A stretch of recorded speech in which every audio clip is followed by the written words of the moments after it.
And continuing with Isaiah, to say Isaiah jumps around is an understatement. It is. Well, it's not he who is jumping around. It's rather whoever put together his writing is jumping around. It is not in chronological order.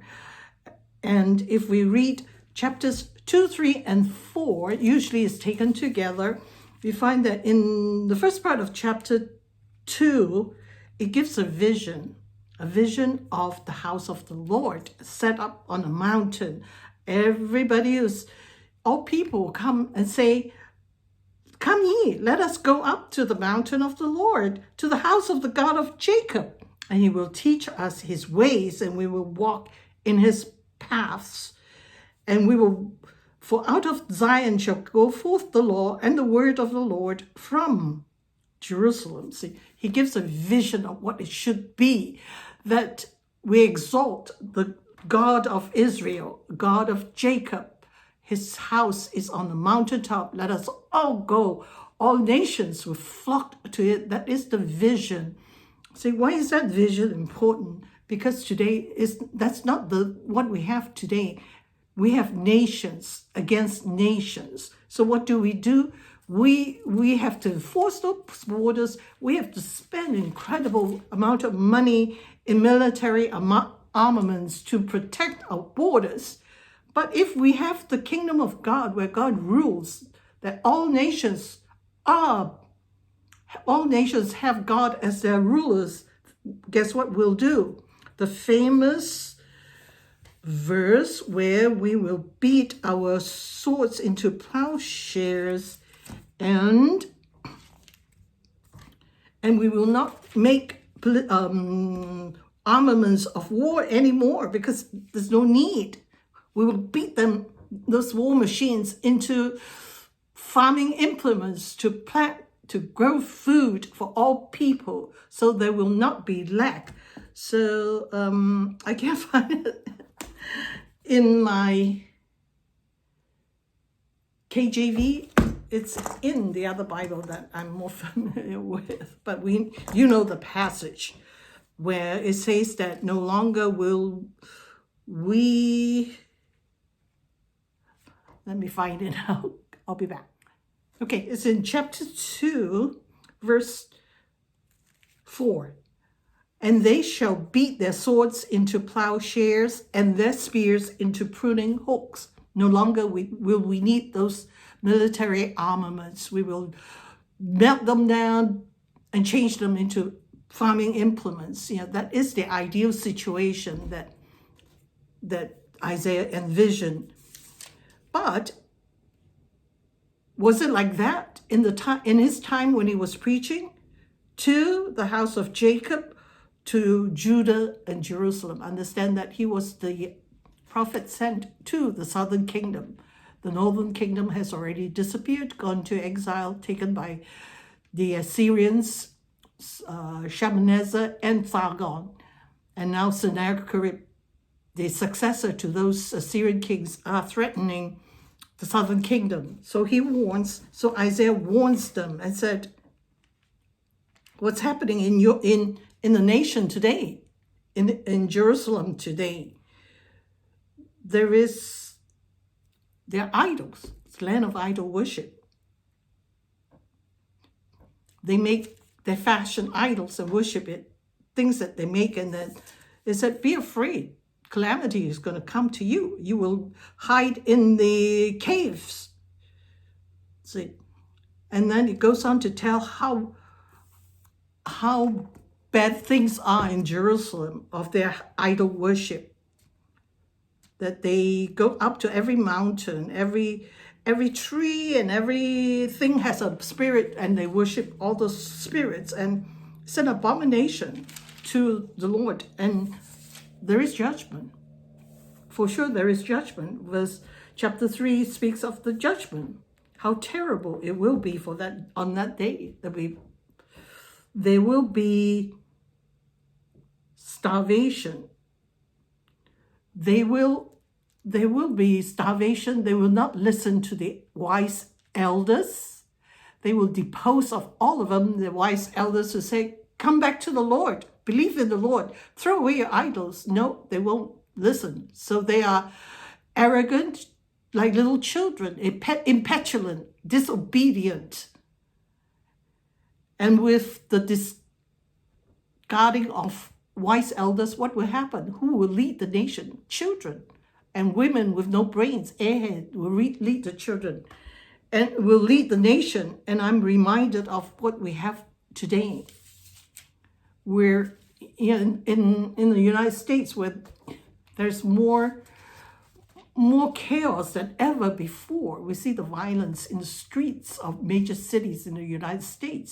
Who are these people? Young men. It's like we laugh at other nations, at Iran when they went rioting, the young men dissatisfied.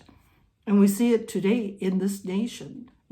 Portland, 83 days of violence every night. Young men, a few young women. It's like, why are we going out to destroy? Why? I mean, what's happening with this nation where law and order has broken down, that it becomes okay to be violent, to burn things and destroy, and to loot? When we see the looting, that was the most troubling thing ever. And we hear of the judgment of the Lord on the people of Jerusalem. And so it's not going to end well. The Lord is not going to stand up to this kind of nonsense. The Lord has called you as a nation to raise you up so that people will flock to God through you, through God's wonderful blessings on you, and say, I want that too. I want to worship the God of Israel, the God of Jacob. And he tells of the terrible woes.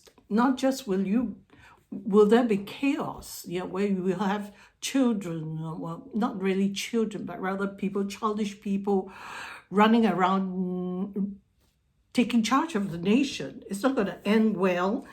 And then, more than anything, there's starvation, and you see arrogant rich women throwing, who have no care for the poor or the orphans or God, who prance around in their fineries. And we see it today in Hollywood. And it's like, and they're the ones lecturing us. Okay, it's no laughing matter, really. And not just that, chapter 4, we read of the 7 women taking hold of one man. Why do we read that? This is a different culture. And in those days, in that culture, being an unmarried woman is really a curse. The parents are supposed to arrange marriages for their children, for their daughters, for their sons. And if they did not arrange a marriage for their daughter, that means there's something wrong with her, that she's probably soft in the head or something. So here you have a situation with lots of unmarried women running around, and they would grab hold of any man. 7 women would grab hold of a man and said, marry me just so I'm not unmarried and be looked down on. Let me be Mrs. somebody. And you don't have to provide for me. I can provide for you. I mean, that's everything is upside down. This is what happens when God is not honored. And we see, like I said, the image of chapter 2, where every year we honor God, and all nations said, let us go to the mountain, to the house of the Lord to worship him. And no longer will we need to fight each other. No longer will we need to have an army. We can turn everything into farming implements or into anything that make life better, not just for ourselves, but all nations. But what is happening? The opposite is happening. And this is, and time again and again throughout the book of Isaiah, he gives a vision of what it should be. And then he throws the his focus on the people. And this is what's happening in the streets. Said the divide is so wide. You have to come back to the Lord. Otherwise, so throughout the first part of Isaiah, actually, chapters 1 to 39 is this, the indictment against the people, the warning of judgment, and the hope, a hope of a virgin giving birth to a son, a hope of a child, Emmanuel, God with us, a hope. And we look at the world today, it's not much different than that. It's all very well for us to pontificate, but we look at the world today and it's not much different. We should be on our knees, doubly hard, to pray that God will reverse the tide of judgment on our people. This is serious. And we should thank Isaiah that even though nobody listened to him, he had no success, but this is left as a record for us. And we benefit from his perseverance. Let us continue, let us persevere as Isaiah did.